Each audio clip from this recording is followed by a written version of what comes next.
Welcome to Raji ஆச்சி சமையல்.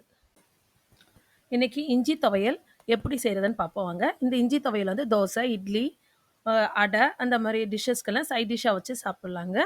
இது உடம்புக்கும் நல்லது இஞ்சி துவையல். இதை எப்படி செய்கிறதுன்னு பார்ப்போம் வாங்க. இதுக்கு தேவையான பொருட்கள்: ஒரு 2 டேபிள் ஸ்பூன் போல் உளுந்து, ஒரு 3 டேபிள் ஸ்பூன் போல் கடலப்பருப்பு, ஒரு 100 கிராம் போல் இஞ்சி எடுத்திருக்கேன், தோல் சீவி சின்னதாக பொடி பொடியாக நறுக்கி வச்சுருக்கேன். ஒரு 2 பத்தை போல் தேங்காயை நைஸாக கட் பண்ணி வச்சுருக்கேன்.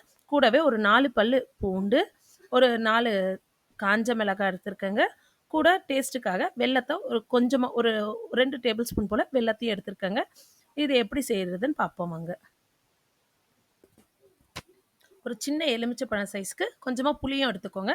இப்போ இதை செய்ய ஆரம்பிச்சிடலாம் வாங்க. ஒரு கடாயை வச்சு ஒரு டேபிள் ஸ்பூன் போல் எண்ணெயை விட்டுட்டு உளுந்து கடலப்பருப்பை போட்டு நல்லா வறுப்போங்க.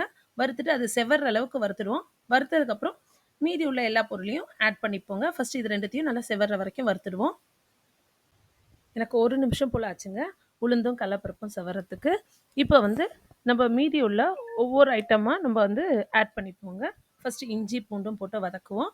கொஞ்ச நேரம் வதக்கினதுக்கப்புறம் காஞ்ச மிளகாயை போட்டுடலாம். இதுவும் கொஞ்ச நேரம் வதக்கட்டுங்க. நல்லா கொஞ்ச நேரம் வதங்கினதுக்கப்புறம் நம்ம எடுத்து வச்சுருக்க புளியும் போட்டுடுவோம். புளியும் கூடவே அந்த வெல்லத்தையும் போட்டுடுவோம். போட்டுட்டு ஒரு செகண்டு இல்லை 2 செகண்ட் போல் வறுத்துட்டு அதுக்கப்புறம் நம்ம எடுத்து வச்சுருக்க இந்த தேங்காய் இருக்குல்ல, 2 பத்தை தேங்காய் நைஸு பல்லாக கட் பண்ணி வச்சுருக்கோம்ல, அதையும் போட்டு வதக்கிடுவோங்க. நல்லா வதங்கட்டும். இப்போ நல்லா வதங்கிருச்சுங்க. இதை ஒரு தட்டில் மாற்றி ஆற வச்சுருவோம்.